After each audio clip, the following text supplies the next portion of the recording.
chance of a big clash. They can go Jawhead here, right? I guess a Tigreal, is that how good of a matchup is the Jawhead against a Tiger? If you get, I mean, you get going way earlier, right? So first turtle should be for Rebellion if they get the Jawhead down. Oh, but they go for the counter again. The problem for this composition for Rebellion, when they use this twice, by the way, if they've left on the high twice, it's because they don't have any initiation tools. It's just reaction. They can only react to the plays happening by their opponents and then punish their opponents. That's it. And also level 1 to 3, yeah, maybe with the Jawhead you would have an advantage over the Tigreal. Now I think the Tigreal actually is a bit more useful level 1 to 3 than the Akai. The Akai's a phenomenal vlogger for the first few minutes of the game. It's like Poe in that movie. And early he's nothing, but then he becomes a Dragon Warrior. That's true. That's true. Let's take a look at the lineup ratings here. Looks like it is favoring Alter Ego just a bit. And before we begin, before we get into the Land of Dawn, how is the Eve doing in this meta? Just real quick, one word. I think it's pretty good, but pretty situational. Good. Situational, pretty good. Okay, so that's the landscape that we're expecting, ladies and gentlemen, as we are getting into the Land of Dawn for game number 1. Both teams want to make it out of the red zone. Both teams want to bring shining, shimmering, splendid moments for themselves and their name and their organization. So with that, ladies and gentlemen, game number 1 in this best of 3 series. Shining, shimmering, splendid. Maybe they'll be carried by that magic carpet outside of the red zone into the Land of Dawn. A whole new world for both these teams to really try and get their momentum going. But on that note, talking about the matchup there, especially in the mid lane, the clear by the Eve is surprisingly good. And maybe the idea is that with lack of engage, you get that range advantage. The Eve is notorious for having the poke, having the kite potential, but I have the same concerns, Mirko. I'm not sure if that's going to be adequate against a team like this that wants to go all in. And again, with all the maneuverability tools that they have to chase down the members of Rebellion, I think it's a bit vulnerable in this current situation right here. And the Akai, we've seen X-Win be an absolute nuisance, even deny some buffs technically with the base damage of the Akai, but we'll have to wait and see if that will be enough to really have an impact in this early game. Emblems by IndyHome though, showing again the tenacity for Cars. Wants to be a bit more tanky, but also going with the Swift to get more bolts out after that Primal Wrath. And if you look at it, Wilderness Blessing for the mid lane and Roam, this is going to be a mobile-heavy game. And if that's the idea for both teams, like we mentioned, Alter Ego, what their composition, will have a lot more of an advantage when it comes to moving around. I have a question though, Arashi. In the gold lane, who wins that lane matchup? Ooh. I would say that in theory it should be the Roger, but it's also a bit skill-based because the Moskov is so flexible. But look at this. Aether already getting ping-pong down. Nile gonna be able to get that knockup. Oh, actually, he missed the knockup. X-Win now coming in. Nile picking up the blades. Forced back. Sway low is chasing him down. Doesn't have the ultimate. Steps up a bit too aggressive. Pops in the Purify to get away from Nino. And it will just be a 0 for 0. Drake Cars has the Earth Shatter. Goes for the minion waves. Rebellion gonna go for level 4. Cars has gotten it first. They can actually go for a fight. Primal Wrath coming down. Roundel disrespecting the damage potential of Rebellion. Nino is low. Cars will take him out. First blood to the Blue Bulls. All right, beautiful start here for Rebellion, being able to get that pickup. And now they're going to be focused on utilizing that space to get an edge in this neutral objective. And I don't think Rebellion will be contested for it, right? Alter Ego completely let it go. And if we shift our focus back onto the gold lane, again, if the Roger is supposed to be winning lane, so far, Heiss has been having a better time clearing. Is it the choice of sub-emblems that has a factor towards it? Well, I think when it comes to clearing, the fact that your hits hit the whole wave with the Moskov allows you to clear faster. So again, when it comes to moving around, clearing and rotating, with the speed of destruction, Heiss can't really be matched right there, but Cars... Oh, implosion from Owen into the demonic force to shove back into the Eternal Guard. Good disengage from X-Win. Aether still going to be taken down though. Rebellion cutting their losses, only leaving Aether to fall. Great aggressive movements from both these teams. I mean, earlier, the fact that they were, for Rebellion, they were able to get the level 4 advantage, win a fight, was great. But immediately, Alter Ego strike back with the Tigreal pick. We did highlight this as a bit of a weakness there, right? For Rebellion, they're susceptible to just grouping up and getting punished like that. With Purifies only on the backline members, the front line has to be a bit more careful with the positioning. And now, it looks like Owen wants to go in for an engage here. Not going to be able to get Aether's purple buff just yet, still able to hold on to it. And so, as we're entering the 4th minute of the game, who has that better control and better setup? Control and setup. I feel like for Alter Ego, they can get into the right positions a lot easier. There's not a lot of ways for Rebellion to punish it. But when it comes to scouting, the spammability of the Yave, I think, will help out Rebellion a bit more when they're moving in. So there are ways for Rebellion to kind of be careful. But Alter Ego, again, even though they can get scouted out, sometimes the attacks can come from the sides, from behind even with the Spear of Destruction. So Owen there, as you can see, gets pressured, gets poked down. But in the grand scheme of things, like Mirko mentioned, the lack of engage means that X-Win has to make a very careful and expensive decision. Does he want to use a heavy spin to catch someone or to break the pace of Alter Ego? To the positive though, neutral objective control with the Akai and the Alpha is really good. Owen already trying to go dive deep. Spear of Alpha coming down, still waiting on the direction. Battle time to place comes down, and X-Win is able to pin Owen all the way to the wall, taking him down. Aether picking up the kill. Now it's Niall. Goes in for the plays, picks it up, and now it's Nino who is going wild in the back. Just trying to zone Cars and sway low as Niall will cut their movements away to give High some space. Try to siege down this mid lane. Our mini wave is there. Max entering from the other side, doing a whole lot of damage out to Niall. Cars with the flicker forward and the Earth Shatter and the onward, forcing Roundel to flicker out of the RWM, sway low, slowing them down with the utility. That's a Primal Rat used. King MATT. Grr is what he says. He doesn't get the last shot though, however. Unfortunate stuff. Rebellion are still able to keep things okay. But you're seeing the damage potential, the chase potential. If there were a few more items in the inventory slots of Rebellion, that could have potentially been a dangerous situation for Alter Ego. Owen came in, and Rebellion respected his presence with the earlier implosion play. But it really wasn't up. It was more of a deterrent. If the game goes on, I think Alter Ego needs to be very careful with how they want to exit some of these trades. They can enter fast, but they can't really exit out as easily as they really could in usual situations. Looking at some of the items right here, Thunderbelt for Edith, as well as Matt so earlier, that's where the chase potential comes in. He's also extra tanky, and he has a bit of extra slow coming in, and extra burst damage as well. So when it comes down to the cleanup situation, he can actually be a real threat. Oh, that poke damage with the Thunderbelt rush on the Roger, certainly something as well. But yeah, for Rebellion, I would actually say, now looking at it, this could be the strategy to beat Alter Ego. Having no initiation is no problem because it's always Alter Ego who wants to fight anyways. Rebellion should just be like, all right, you want to fight? Nah, heavy spin, fool. Yeah, and then they would have to force a lot of resources coming out from Alter Ego in these team fights if they do go for that engage, especially with Swalo picking up that RWM. We saw that actually in that previous skirmish, and we might see it again. Niall now level 10, we do see Aether is on the same level.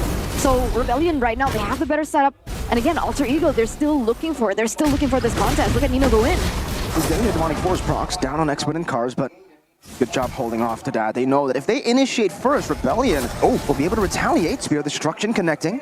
They won't be able to take it. Meanwhile, on the bottom lane, King MATT almost just solo killed Highs. He's forced back. That is a free lane for MATT. The Rebellion decide to utilize this Cars with an onward, getting Nino. But a damage Owen! Getting the implosion, but that's where the heavy spin comes in handy. Niall pinned down to the wall. Owen still in the midst of it all, still dealing damage. Real world inflation, able to zone them away. Roundel to be brought back by Cars there. And it will be a trade. Aether for Roundel as Niall's forced back Cars with the Primal Rat is still poking Nino down. That's a double for Cars the Machine. 2-for-1 trade now. Rebellion are gonna have a little bit more to say after that. Despite Niall being able to pick up that turtle, unfortunately the heavy spin was utilized before that. But wait a second, Owen! What was he doing? So walked up to try and exert some pressure, gets tossed back. He did delay long enough to actually save the mid turret though, and Niall actually gets a turret on the top side. Alter Ego somehow, some way got something of value in that situation there. But again, Rebellion, they're able to neutralize the threat of the Tide Wheel almost completely using the heavy spin with the cut control immunity and the pushback. And for the most part, you can see that Roundel in particular, he is struggling to find the same impact in this fight, man. Every single time the fight breaks out, Cars is just on him immediately. King MATT likes those odds. 2v1, no problem. No problem at all. What's his level now? 10. As compared to Highs, who's also level 10. It would be interesting to see how that gold differential is at this moment. Because Rebellion still have that gold lead. Absolutely not. It's fine. 1v3. Whoa! Unfazed. Purifies out. MATT, that might have been a mistake. That's an internal guard to the face. Oh no, MATT, not like this. Okay, maybe that was a little too much for him to handle. He was too unfazed. He was too unfazed. Maybe he should have been phased just a little bit. Man, Lycan pouncing forwards when he knows the members were there, that's a bold move, man. That's a Matt move right there. That can make your team confident, but it can also kind of slow you down. With that play, the gold difference, it must have been significant in the gold in Eternal, because you look at it now. It was 2K just a little bit earlier. Now it's down to 1, below 1 even. It's back to the waiting game where Rebellion, in theory, has had the pressure, but keep in mind, there was the Moskov, there is the Ling. Right, the longer the game goes, the less turrets are available. Alter Ego can get an advantage, especially now without the heavy spin. Keep your eyes on Owen, man. Oh man, X-Win, they're gonna have to wait for this heavy spin to be back up. They're going to be caught by the implosion. Like you said, he has the ultimate still. Niall is 2 levels ahead as well, by the way. So the Rebellion really want to go for the contest at 50-50. Yeah, this is a good decision by Alter Ego. They need to fight. They need to go for the fight. X-Win doesn't have ult. Oh no, they're taking it so slow. X-Wing might be able to get ult before that. Cars with a shadow forward, going on to round up. Sony him away, implosion in the back line. X-Wing still doesn't have the heavy spin, and there you go. Even with that, Nile gets the kill. Nino gets traded over. That is a 2-for-1. 2 members for the Lord. And now Rebellion are the ones actually utilizing this as a benefit, as an advantage. Into the mid lane they go. 3v5, Rebellion. X-Wing still doesn't have the ultimate, but it's a-okay. The Lord should be, like, they should be able to clear the Lord too. Was that worth it? For Rebellion, yes. Now the gold is back to almost 2k. Alter Ego, that was an interesting play, but this is as well Nile with the Tempest of Blades and the recalls, just to show off a bit of that dominance. But Alter Ego, they get the objective, and they just immediately back away. They left Nino and Owen to fend for themselves when the gold lead really wasn't that significant. And to top it off, they were having that heavy spin down. That was a big factor in their success in these fights. I feel like they could have really committed more to that, but maybe they have a different plan. Yeah, see, the question was more to Alter Ego, right? Because Exactly. they got the objective, but then it felt like there was like a miscommunication as to what they wanted to go for next. Did they wanted to go for the team fight? Did they want to pull back and wait for the Lord? But that Lord was just rendered useless at this point. Because, you know, they had the same kind of gold, and technically their composition is more suited to just going in. Like we mentioned earlier, they can't really exit as easily, especially with the phobias, right? It's just forward for Nino, right? There's no rear gear. He just keeps moving forward, and that's all he can do. So for Alter Ego to not go forward while they have the same kind of gold, no real big gold advantage for Rebellion, I feel like it was a bit of a waste. But Nile is still having an advantage. He's still, you know, leading when it comes to EXP and gold. And Alter Ego can play this route, right? This split push route, and it is kind of working. Oof. I was gotta be careful though.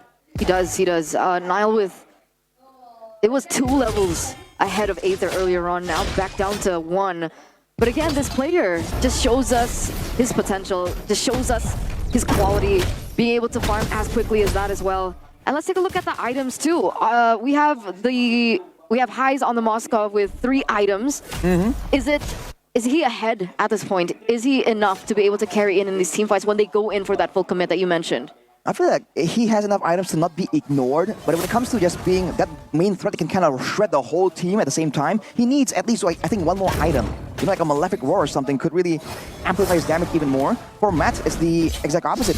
Now he has all this burst damage with the double true damage burst with the Thunderbolt and the Endless Battle. And to top it off, he has the Great Dragon Spear as well. So his maneuverability in these fights is going to be really, really amazing. Suelo went for the Blood Wings though, so when it comes to the extra slow from the Ice Queen's Wand, or maybe extra defensive stats from something like a, you know, something like a Winter, like a Brute Force, you know, if he's concerned about the Nile Assassin threat, he doesn't really have it just yet. Going for that safety, for that movement speed-based approach, and with the Purify, I guess he's just thinking that so far, he really hasn't been doved on just yet, so he's comfortable going for just more damage and more impact in these fights. I get that, but what about Wishing Lantern on him? Is that something that we typically see? On a Yeet, not so far just yet, but with how long these fights are going, maybe it can be a valuable item. We'll see. Poke, little by little, you know, trying to poke the enemies down. Rebellion are actually going to be committing. Owen with the conceal to the back right now. The Primal Rat coming in from Cars. Owen gets a massive implosion, but that is a heavy spin actually to respond it over as well. In this place, Aether. Coffin Spear Misery. Cars now able to actually walk back on the Suelo, who has a real rebel blitz. And Nile diving deep, getting caught as well. Highs going on to Aether, a messy fight. And this time it is heavily in favor of the 3 faces. That was so good for Alter Ego. 4 members taken down. A Lord on the way. This tower in this mid side is going to fall. Arashi, break it down. What happened there?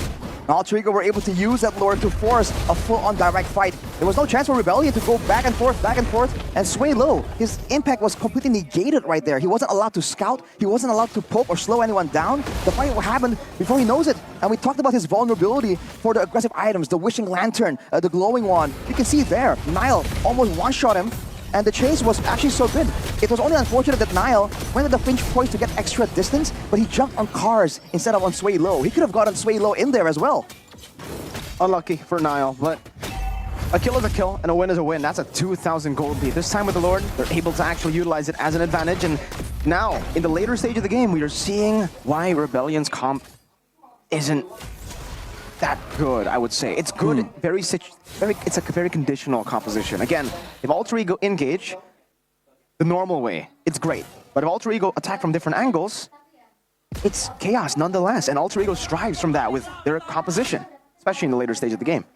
like we said earlier, a front to back can really favor Rebellion because they can poke everyone down. And even if they force an engage, the heavy spin is available. Even if Alter Ego play around the heavy spin, the Purify still is available for Sway Low. So he can kind of stay in the front and be that bold poking tool for the team. But if he's not allowed to do so, and like we said, with the maneuverability, if a Spear of Destruction comes in from the side, from a 90-degree angle, if Nile comes in and skips all of these technical frontline members, they still fall. So in theory though, Rebellion, when they get into this defense position inside their own base, they actually can play it a bit better, but that's where the Moskov and Roger difference comes in. When it comes to damage output from both these teams, the Moskov will be able to do a lot more damage. So that is where the dynamic is right here. It's almost a contest between the poking of Sway Low and the DPS of Highs in these fights, especially when he's approaching or he's achieved full 6 items with the Malefic Roar and the Wind of Nature as a result of the past previous fights. Sway Low already has a Divine Glaive though, so the burst damage, again, especially with the Wishing Lantern, that Void Blast, the first skill of the Yve, it does an insane amount of damage right here with the scaling. So there's a chance that they can maybe do a lot of damage before, but if Alter Ego wait for the right moment and engage decisively, this can be the beginning of the end for Rebellion. Is that okay though? Is that okay to, like, you're 2,000 gold behind at this point and you don't really have any tools to work around? If you go full aggressive, full physical attack, especially for MATT, wait a second. That's free. Owen is the one pinned down, but he has the implosion. No, he doesn't. Actually, he does. He can go for it. In the back, he decides to use a flicker defensively. X-Win gonna be taken down. Nile able to find a temper of blades to the back, and Nino just gets all of it there. Roundel dealing with the front. Aether falling down to Nile. Only King MATT is left. He gets a kill. That's a shutdown. But now what can he do? Nothing. It's even Roundel who gets the kill back. Rebellion have been wiped out. Alter Ego utilizing the holes in Rebellion's composition to take control. Nile will just tank the crystal damage of Winter Crown. Fu! Alter Ego 1-0. Here it is. Alter Ego lead this best of 3 series 1-0. And unfortunately, Rebellion with the composition that they brought, with the reactive composition and the reactive strategy, it did not work this time for Alter Ego. They read it like a book. They adapted. And they